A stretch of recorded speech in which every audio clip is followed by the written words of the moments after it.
You're listening to the Soju Sessions, episode 62 on the Soju Talk Nation podcast feed. I'm your host, Crispy, also known as Crispy Wonton or simply just Anton. And on today's episode, guest, famous person, someone who is new to the Soju Talk community, but is incredibly well connected with the world of K-pop in so many other spaces. The one and only Ella joins the show, and we talk about our origin story. You know, how we know each other. We are colleagues, but in truth, I just work for her. I report to her. She is the leader, and I follow her direction. She's an incredibly hard worker. She balances so many things in her life, and it's really cool that we've connected over K-pop, and we get to celebrate GOT7. Yes, they are back with a brand new album. She is a huge fan. So she fangirls out about them for a good 30 minutes. We get into some details about what we love about the album, what it means for her to have GOT7 back as a group, as a unit, and kind of what that means as far as being represented. You know, it is Asian American Pacific Island Heritage Month, so shout out to all of our AAPI brothers and sisters. As well as mental health awareness. So we do get into some of that discussion as well. Yeah, just a really deep conversation, but so much fun. And you get to learn a little something about me. So, you know, hang tight. It's a good episode, everyone.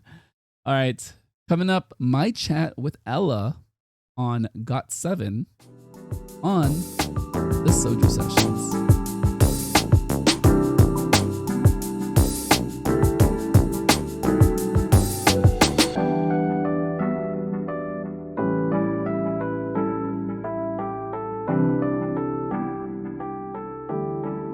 Joining Soju Sessions, a celebrity, someone who is well acquainted with idols, the K-pop business, the K-pop world, technology, tech companies, the one and only world traveler, Ella. Welcome to the show.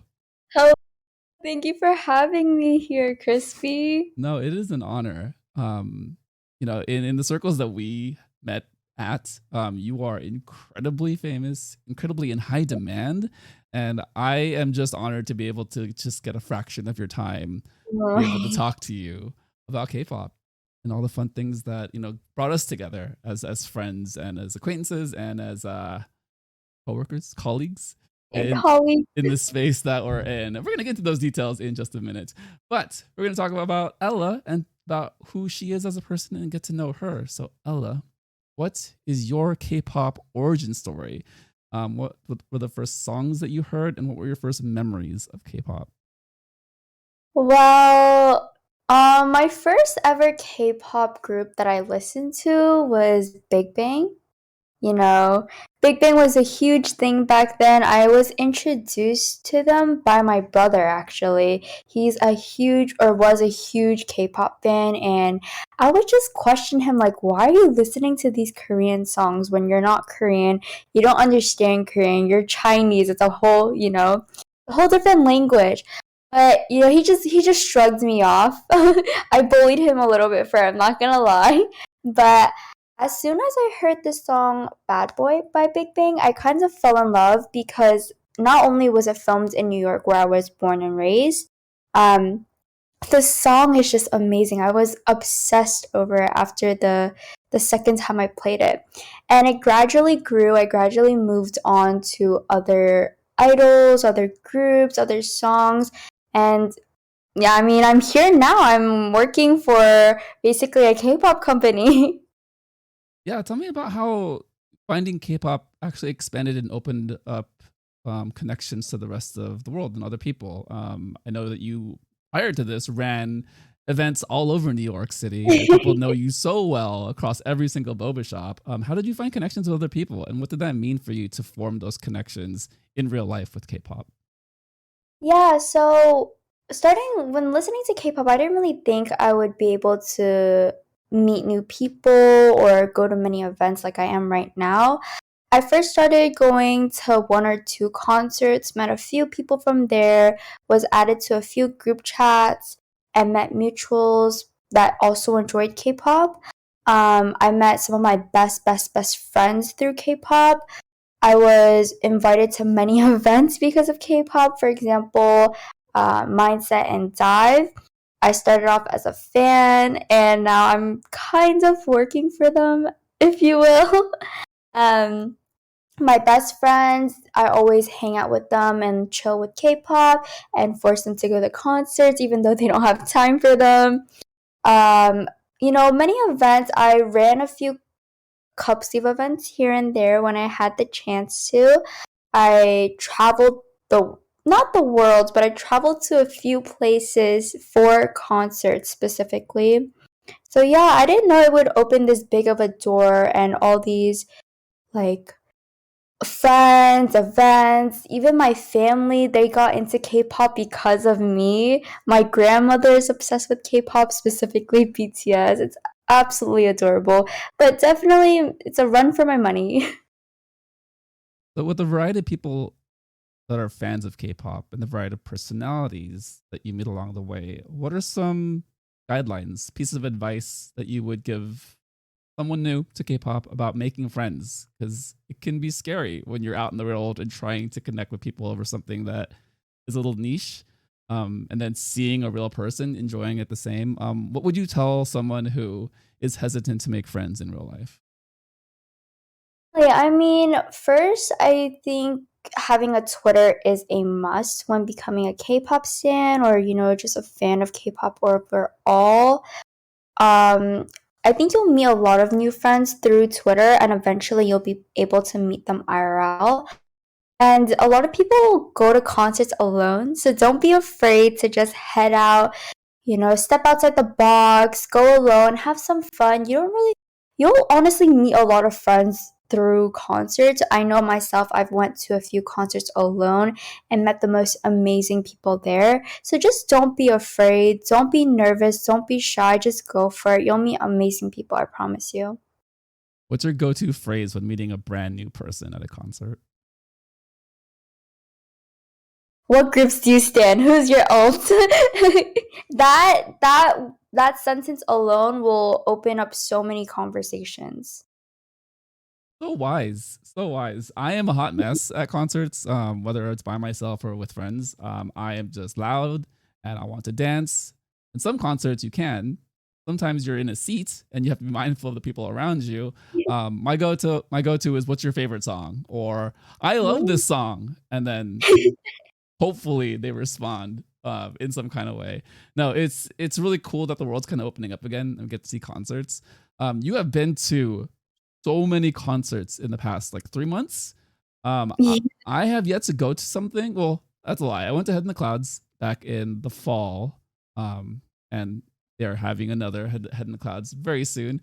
And then the next one for me is Wusung next week with our buddy Tiffy. It's gonna be exciting. What concerts have you gone to recently, and what were your favorite memories of going back into the real world, seeing music in real life? I mean, I went to so many concerts this year alone.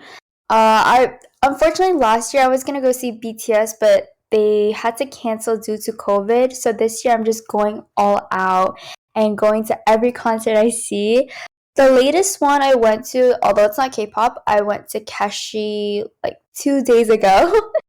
um, for K-pop, I remember like ATEEZ, BTS. Damn, who else? Twice. I'm gonna be seeing Wusung next week as well with my friends that I met through K-pop. So many more. I'll make Crispy put up a list for you guys just to show. Make him do some editing. I'll put a list of all the concerts I've been to in the last few months. Well, if you didn't know, Ella has an incredible social media presence. She is an influencer, so you can follow her on Instagram and TikTok to see all of the shows that she goes to, and That also grabbing yeah. dinner with very important people on the West Oh. Coast. What is happening? Um, I think the thing that surprised me the most this year, kind of being exposed to more music, talking to a variety of people, you included, is that I've gotten into male artists so much more than I ever would have imagined. But I do have a genre of music that I typically have liked for a long time, and it has been R&B, smooth R&B, and we have a group that is still together that has come back. We've got GOT7, and Yeah, it's so hype. It's so hype. It's so good. I know. Well, let's start with your history as a GOT7 fan, as a Agase. When did you first start listening to them, and how did you find them? Yeah, so for GOT7, I had to like dig back into my brain, remember the roots. I think I started becoming a fan early 2018, and it was one of those things where I liked BTS. BTS and Big Bang got me into K-pop. So I would start watching these compilations of memes, and GOT7 was in a lot of them. So eventually I just moved to watching all these GOT7 compilations, like funny moments, and eventually started to fall in love with them. I have to say Jackson got me into GOT7 because he speaks most of the languages I speak, so I was already super interested in him. I was like, damn, he's like a second copy of me, or I'm a second copy of him language wise. Um, but GOT7, I fell in love with them first sight. I listened to their music and I was like, damn, these boys got talent. And I've been obsessed over them ever since. You said so many things. I also got into GOT7 through Jackson. Again, I was just a very, very big Asian music fan. So that's Asian hip hop, Asian R&B. 88 Rising was my first introduction to GOT7 back in the day. Head in the Clouds 1, not the show, the mixtape, the album that they did. That's when I first. I think Jackson was on there, if I'm not mistaken. He could not be, but I'm pretty sure he at least was part of the Spotify playlist at some point. And then from there, I listened to GOT7. They were much different than a lot of other K-pop. They were a lot smoother. They were a lot more on the R&B side, but they did a lot of very K-pop things. They were amazing dancers. I mean, Bam Bam, dancing since he was like 7 years old, best friends with Lisa. So then, of course, it got my attention. And then just eventually following all of the members throughout. I would think the last half of their career as GOT7 under JYP was when I got had the most interest into them.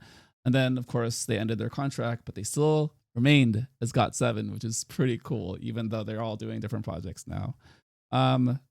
Let's jump back into Jackson and kind of feeling that you felt represented, because he is from China, from Hong Kong, China, right? Yes. Yep.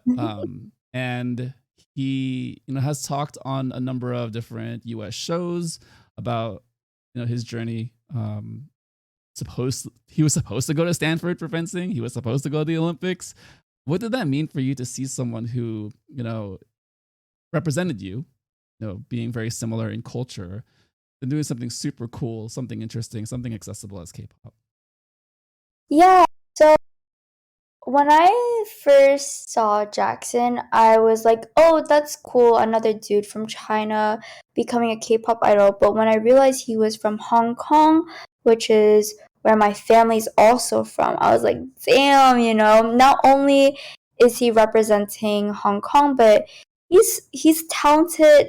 He's hella talented. He did fencing. He was really smart. I don't even know how he got through JYP. With his dancing skills, I'm kidding. But yeah, I felt really represented because I know a lot of Chinese K-pop idols, they mostly speak Mandarin, and not a lot speaks Cantonese. Not a lot of them speaks Cantonese, which is my mother tongue language. So for him to be able to speak Cantonese and for him to show, like, he doesn't hide that side of him. He represents it. He speaks it when he can. He, in his interviews, he also speaks in Cantonese, and he also shows off his favorite foods from Hong Kong and China and all those things. So I was really happy to see that. And not originally, since I'm from America, you don't really see any Asian representation in here. So going into K-pop, it's full of Koreans, and then seeing that there's Chinese people who are also in K-pop just really warms up my heart. Yeah, it's a big thing to kind of see the shift in media representation, whether that's K-pop being wildly more accepted here in the United States or just Asian people in cinema, Asian people in TV. I think it did start around that time in 2018 with Crazy Rich Asians, still something to be celebrated. Yes. Something I always go back to. And then most recently this year with Everything Everywhere All at Once, kind of popping off for Michelle Yeoh. It's like, yo, like we're here, you know. So I mean, that's why for me Jackson has always had a soft spot because I knew immediately he wasn't Korean. And then learning more about him, his background. Again, not saying that we're similar, in no way we're similar, but I think it's just cool that he represents a cultural exchange, right? Right. Also for the fact that you are probably related to him. So there's that.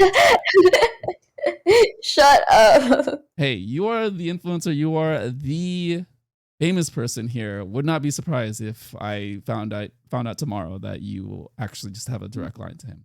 That's cool. Dude. That's cool. Crispy always loves to tease me whenever he's got the chance. He always loves to tease me. I don't know if it's teasing so much if it's telling the truth.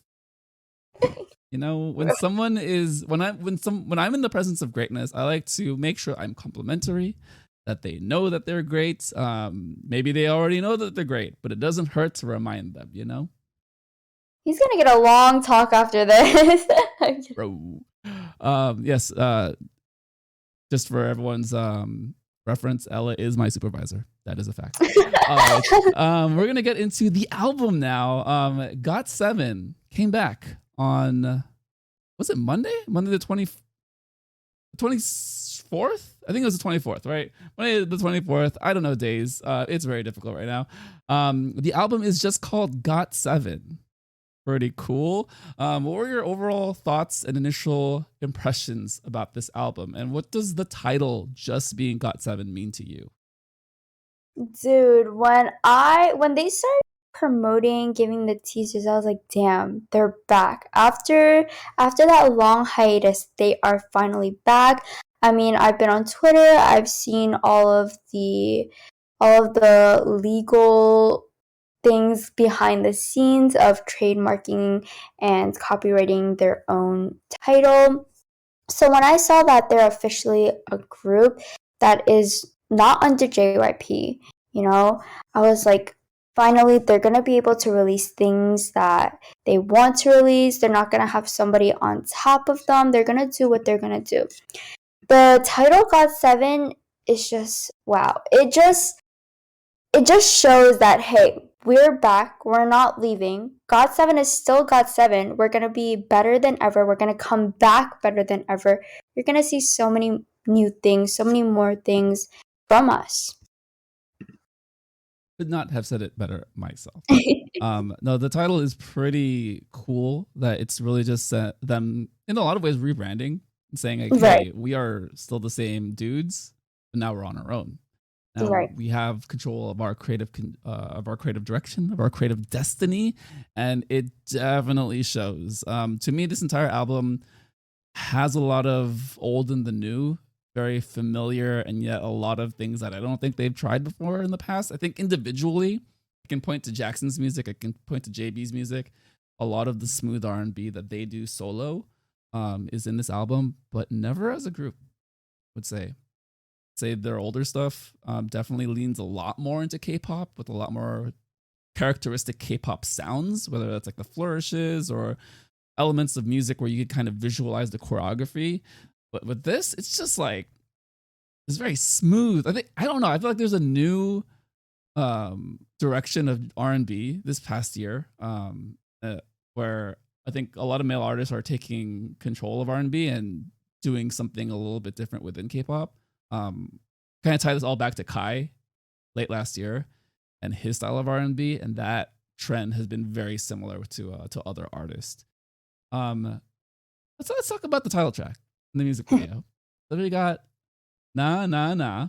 I'm not gonna sing it. I want to sing it. I can't sing like them. My God. It's a very sexy, very smooth, dreamy trap song. How'd this song hit you, and what did you think about the music video? Oh my God, I fell in love. It was love at first sight, I'm telling you. After, like I said before, after that long hiatus, I've just been waiting for their comeback, waiting to see what their new songs are gonna be, what the vibe is gonna be, and I absolutely fell in love. They definitely did switch it up a bit. For example, they didn't have Jackson rapping like he usually is. He's doing a lot of more vocal. That also ties to them rebranding. They're gonna pick what they want to do. They're not gonna have specific roles. They're basically gonna do what fits for them, you know? So I saw the music video and I was like, damn, they looking good as always. I think that was the first thing that came to my mind. There's a lot of, I'd say, probably some hidden messages, which I can't pinpoint out, but I've seen on Twitter people, saying, "Oh my God, this and that, this and that," and I was like, "Yeah, I saw it, but I didn't know it meant something, but I definitely did see it." So I think this music video is an icebreaker for them, especially since it's their first ever comeback as a, a group that's that's branding into something new and moving away from that K-pop type of vibe. I'd say, like you said, they're definitely going for some R&B type beat. So I don't know. I just feel like, damn, I know they're gonna do so much more in the future. I'm super super excited for future comebacks, even though this one just came out. Yeah, no, to me they did enough to separate themselves from a lot of what K-pop is right now for boy groups, right?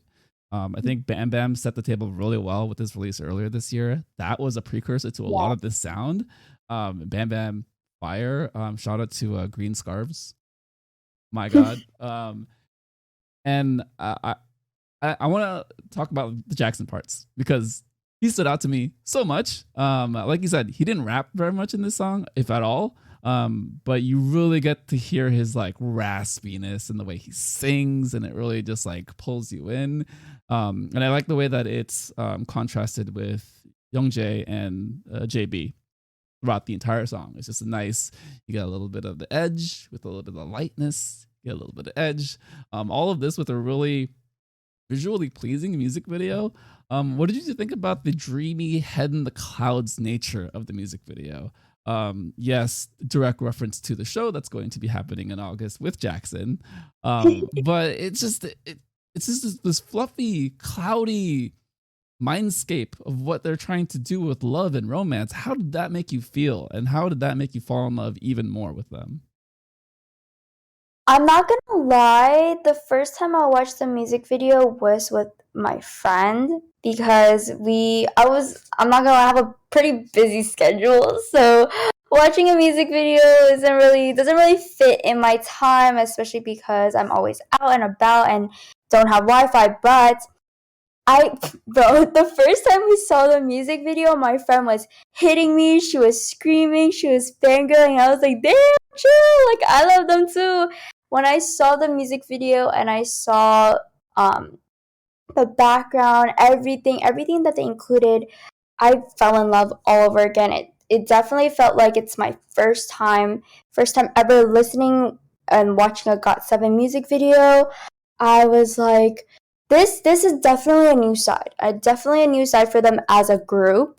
And for Jackson's vocals, we don't really get to hear his vocals in GOT7 like that. I definitely have heard his vocals solo on his solo releases, but hearing his vocals in GOT7 as a group with all the other voices, it's definitely something that stood out to me a lot, just like you said.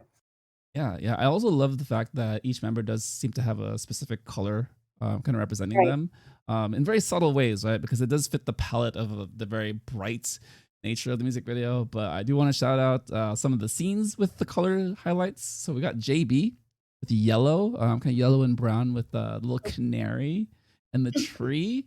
The Tree of Life, the tree of JB. I don't know, man. It's like just so many things. Jackson, we talked about him so much, but how can you not with that pink? That pink. Dude, How oh are you my. feeling? I mean, I love that they showed their specific colors off. There might be a message. There might be a message behind those colors. I'm not too sure. Don't quote me on that. But I think they definitely directed this movie amazing. The editing skills, all of that is just chef's kiss. Yeah, 100%. So we got Mark with the dark blue, and then Yugyum. I was trying to. I think I'm grasping a little bit, but sky blue, so the contrast to the dark blue. And then Jin Young with purple. Pretty cool sweater. All of them with cool sweaters. This is all I gotta say. Young Jae with seafoam. He's got the seafoam green, and then Bam Bam with the darker hues of green with that scarf. Man, that scarf. Yeah, I think the entire package of this music video really shows, one, they are professionals who've been in the game for a long time. The dancing is still on point with every single member. And I think the vocal flexing is just incredible with the song. Definitely leans into R&B, so I think it can reach a wider audience in a lot of ways. And if you're a Golden State Warriors fan and you saw Bam Bam come through this year and make his presence known at Chase Center, this album will definitely get you interested into listening to them because I think it is very accessible overall. Let's talk about the album a little bit. So we've got 6 songs. Yes, it's 6 songs. What is your favorite track off the album? I really like 2 by them. I don't know, something about that, something about the background tracks, the vocals, everything, it just ties together. It's definitely something I would listen to on a like I would listen to all of them on a daily, but I feel like 2, they would go on every single playlist on my Spotify playlist that I have. It's something that I can listen to on repeat without getting tired about. I don't know, overall, I don't know what about it. Just the vibes just makes me fall in love with it. It's a really cool song that follows up. Nah, nah, nah. Yeah. I want to sing it, but I'm not going to, all right? Because it is that similar, like very bedroom trap R&B, right? The DJ producers from the 2010s that I always equate the style of music with are Benzino and Cashmere Cat. And they definitely capture a lot of that similar type of R&B bedroom trap. I love the vocals in this. I feel like there's a parallel to the way that it's very hollowing and kind of like an old school effect at the beginning, kind of the static like record scratch that makes you feel like it's a vintage song, right? So it's like, hey, here's we're still the same GOT7, but now we're gonna do something that's a little bit up, a little bit light, and the vocals are so clean in this song. I feel like I've said that in this entire time, but for the most part, I feel like this is the one where they really get to clean things up and really make you feel a certain kind of way. Yeah, incredibly sexy song. Yeah, it makes you feel a kind of way. For all the people out there who are very attracted to GOT7, shout out to you. This is your time. So we've got 2 songs to. Well, let's. I'm gonna flip back into a real quick discussion on the first 2 songs. So we got Truth and Drive Me to the Moon. Truth is kind of a groovy introduction song. I think it's a good introduction song. Like overall, it doesn't do anything super aggressive, super crazy. It's got a nice bounce to it, but doesn't. It leaves you wanting more in the best kind of way, right? Because now you're expecting, you're hoping for the next thing. How did you feel about track number 1? Track number 1, like you said, it's definitely an introduction song. I see it. I see where you're coming from.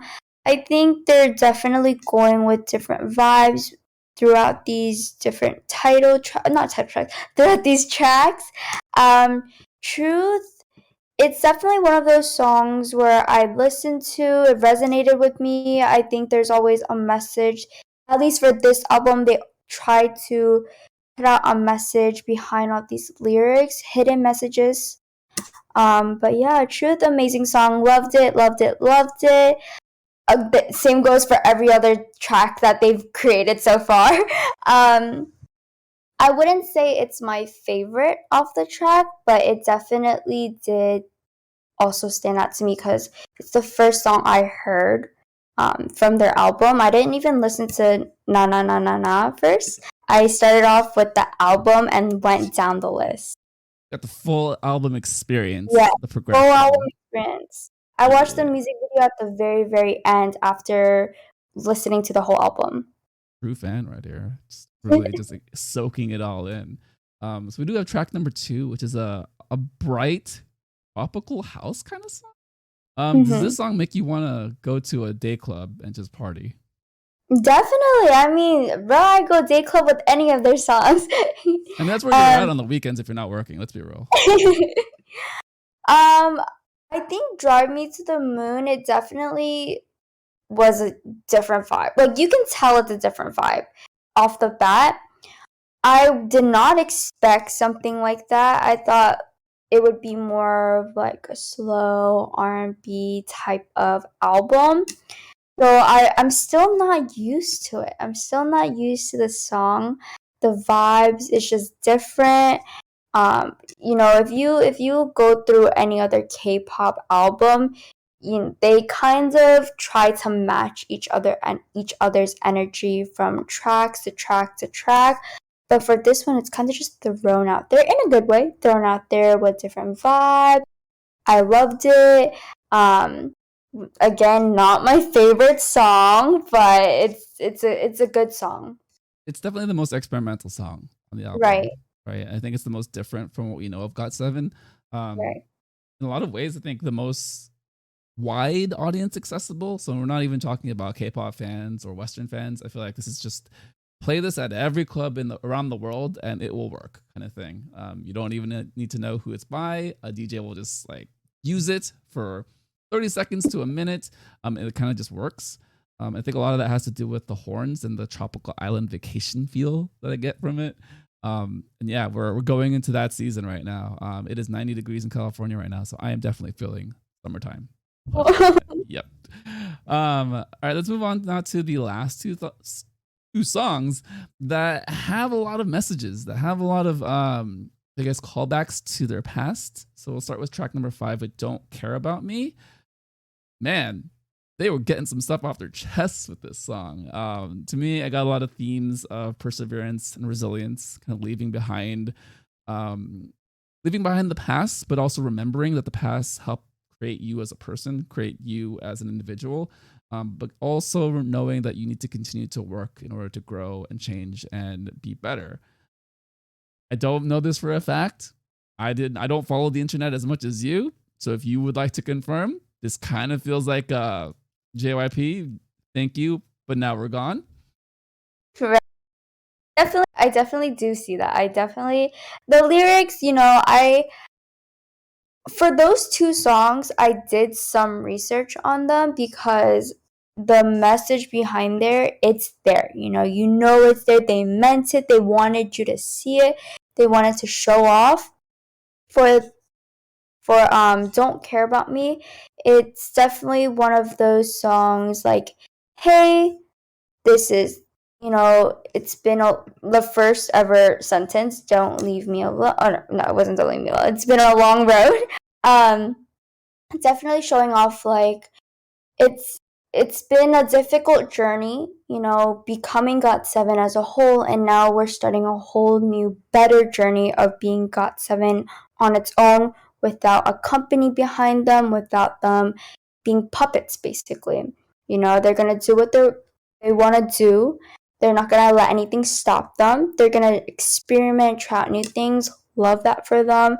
The message behind here just makes me cry because they're opening up to us. They're opening up to their story and sharing how they felt throughout this whole journey. And I love that for them. Absolutely. It's very mature. Very mature song.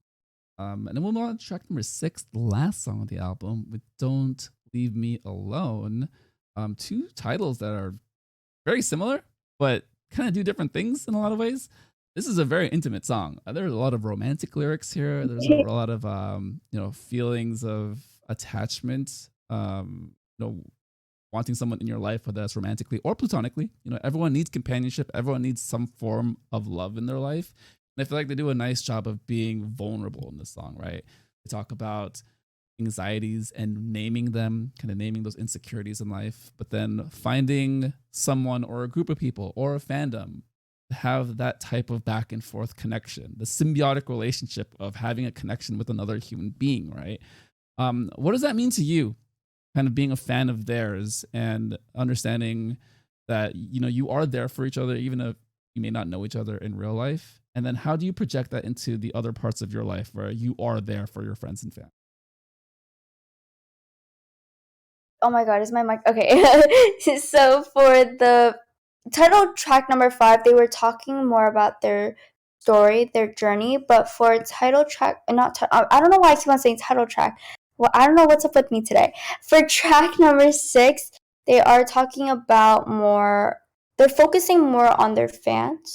They're giving a message to their fans like, "Hey, I'm here. I need you. We're gonna," something like that.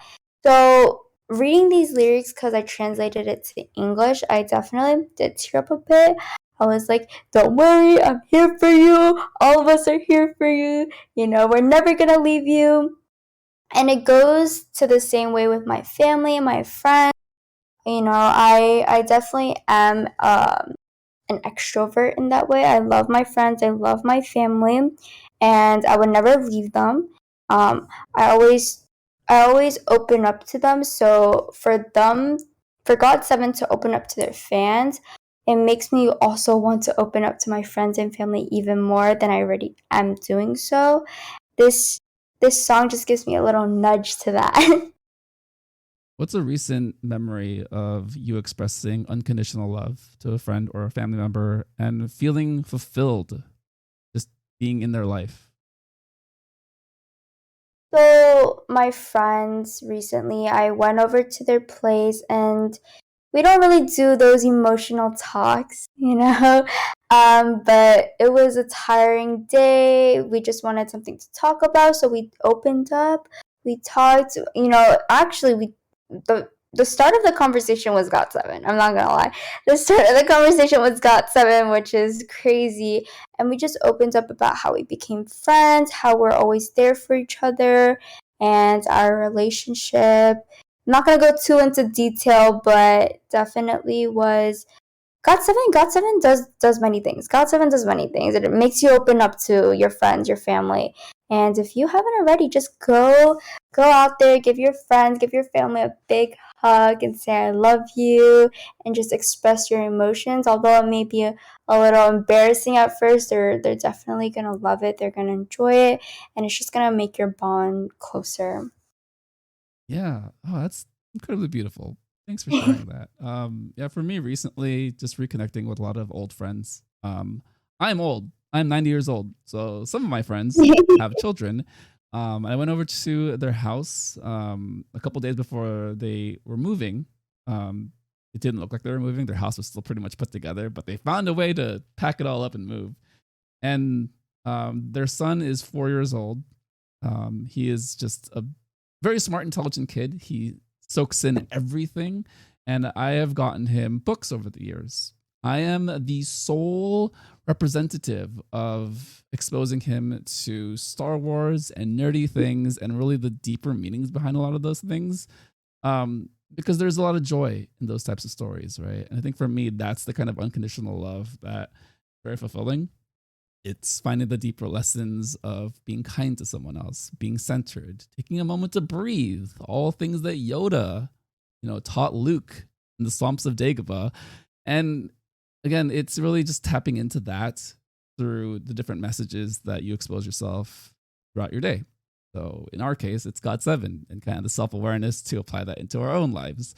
Having that mindset to bring it into a more positive, a net positive into how we interact with other people. So yeah, music is a beautiful thing. It helps in so many ways that if you're open to it, if you're aware of it, can tap into and be there for other people. So GOT7 has definitely done that as far as this album, right? As far as the fans, I mean, you are definitely the representative who is feeling all kinds of ways, and it does feel like they achieved something pretty great with this comeback, with this new album. Any closing thoughts? Any final words on the album? That was such a beautiful story. He's gonna be like, oh my god, Uncle Crispy is the best uncle ever with all these books. Oh, so beautiful. No, I mean, my closing thought is, time. You guys don't have a lot of time. We're on a time crunch, so say what you want to say to your friends and family now before you regret it, and listen to GOT7. Perfect. All right, we're going to get into some closing thoughts for the episode now. So, the very incredible, the very famous, the very busy Ella is here. And, we're going to talk about our origin story, friends, colleagues. So, this is not something I've shared with the Soju Talk Nation before. This is the first time. Ella and I we're just going to say employees of Mindset. So we help with community events and the internet space, whether that's on Discord, Twitter, Instagram, Twitch, soon to be Twitch. Wow. Oh my God, that's blown up real fast. And we do our best to moderate and engage with the fans and community. But you are super involved. You have done many things in New York. You've flown out to California just a few days ago to do the pop-up shop. How did you find Mindset and Dive? And what was it about the community that you wanted to give back to during the early days before we actually had a team? So I was originally a fan of Dive. I didn't really know Mindset like that. For Dive, it was mostly because K-pop. I was very involved in K-pop. And I seen all these K-pop idols going on to these shows, especially Get Real. It was one of those things where whenever I'm on the train, I have no service, I download an episode of Get Real and listen to it on the train, and I've absolutely fallen in love with Dive ever since. I've seen like Eric's show and the Beauty Bar and all those different shows. But for Mindset, I did listen to it a while back when I'm in school, when I'm studying.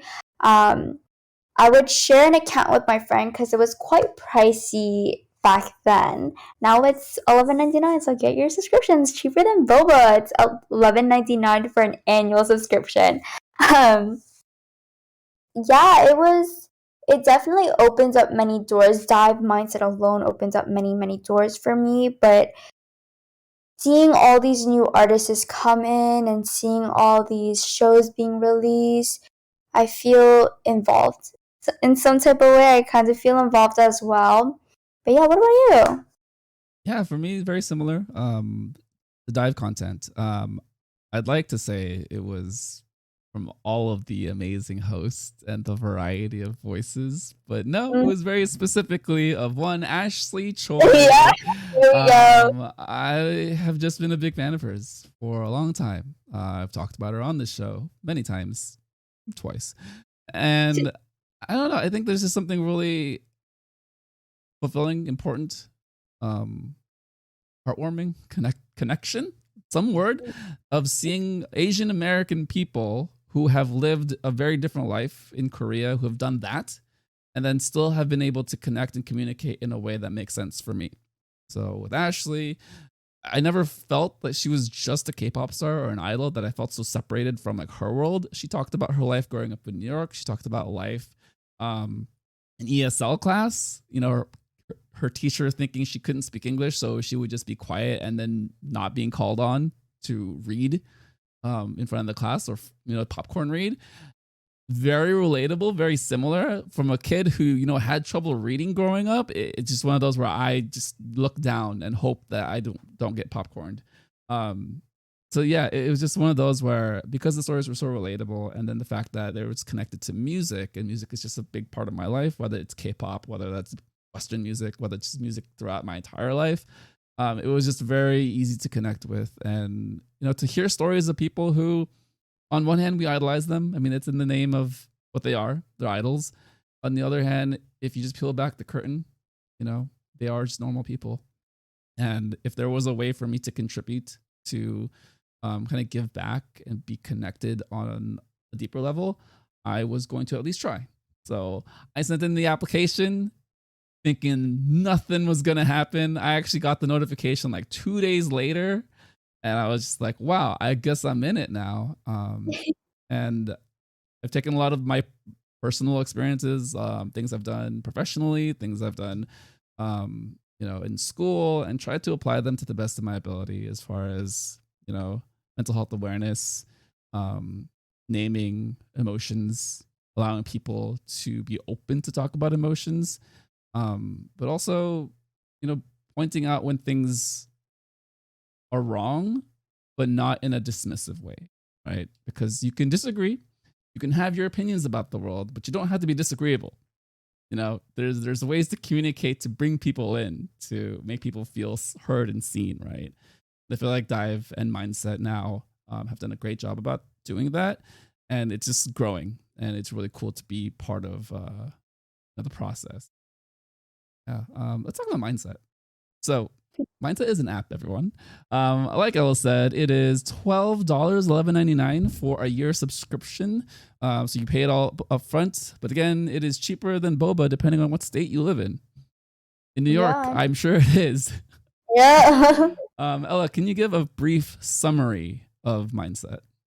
Yeah, so Mindset is where talents come in, whether that be actors, K-pop idols, Western artists, um, TikTokers, whatever, they come into the app, they share their story, something that other platforms won't let them open up to, isn't something that they can share on something like Twitter, YouTube. They come into our app. They come into this amazing app, share their stories, share their origins, share whatever they want to share. They have creative mindset. Whatever they want to say, they can say.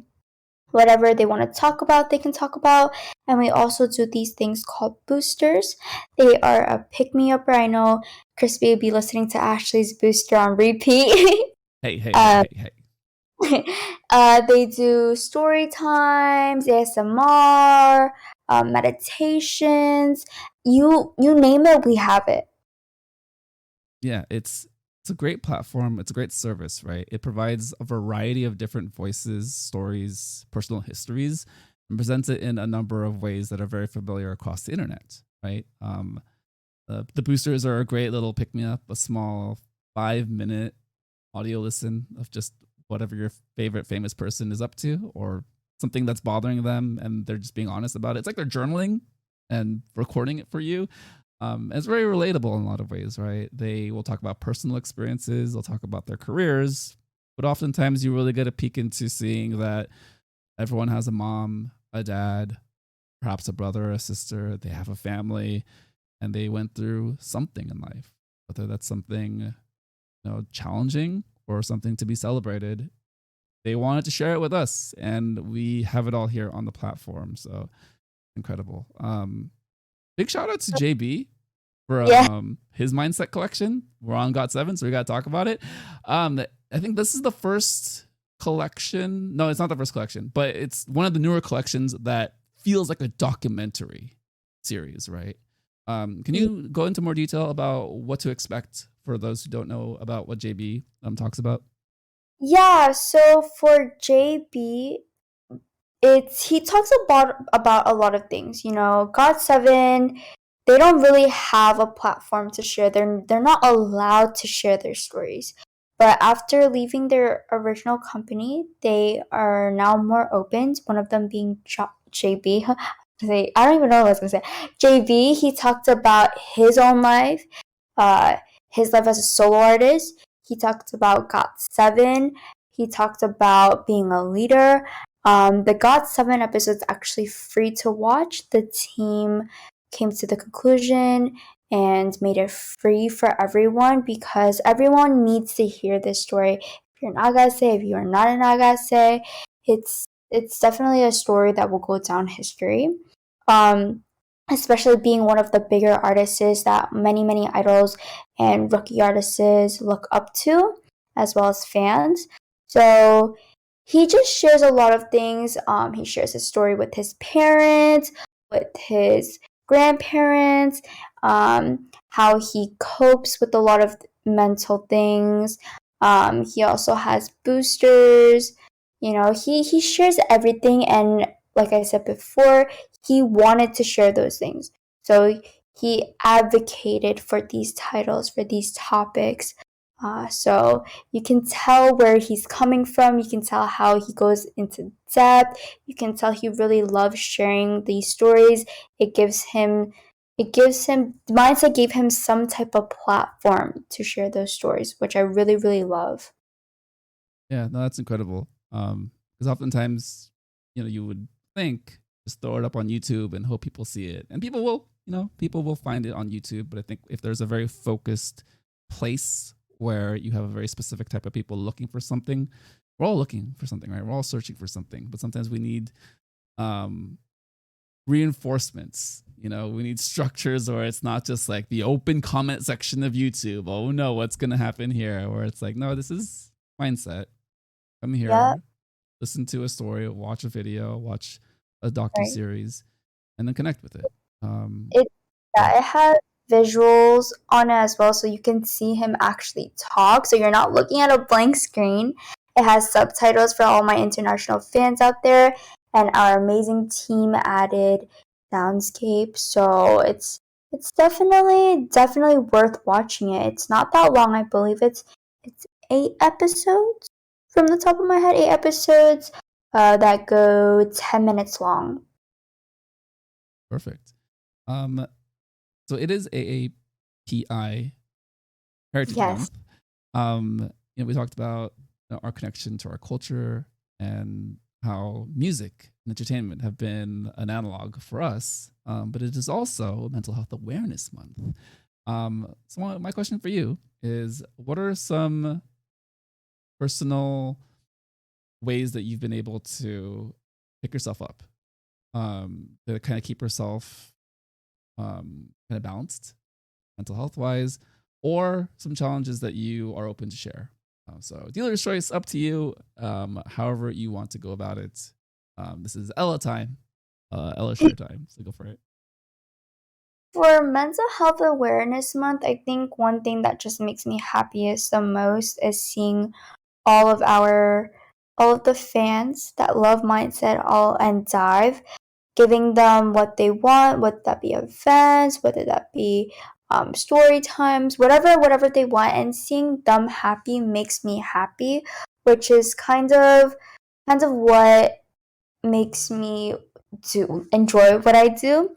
And I don't really have a lot of, you know, hard times because being in our community right now, it gives me something to look forward to every single day, whether I come home from work, from school, no matter how exhausted, how tired I am, I get to meet new people, I get to see new people, I get to hear new stories because we have fans from all around the world. So that's something that helps me mentally, um, as well as although it might be a challenge sometimes, I know I do have some issues, whether that be with friends and family or school. It definitely is mentally draining, work as well. But hearing others share their story and them consoling me as well just makes me warm up. Yeah, there's a social motivator to Right. being part of different communities, right? Especially at Mindset, where it's so encouraged to talk about what challenges you're going through. It's so encouraged to keep it a safe space, to respond to people, with attentiveness, right?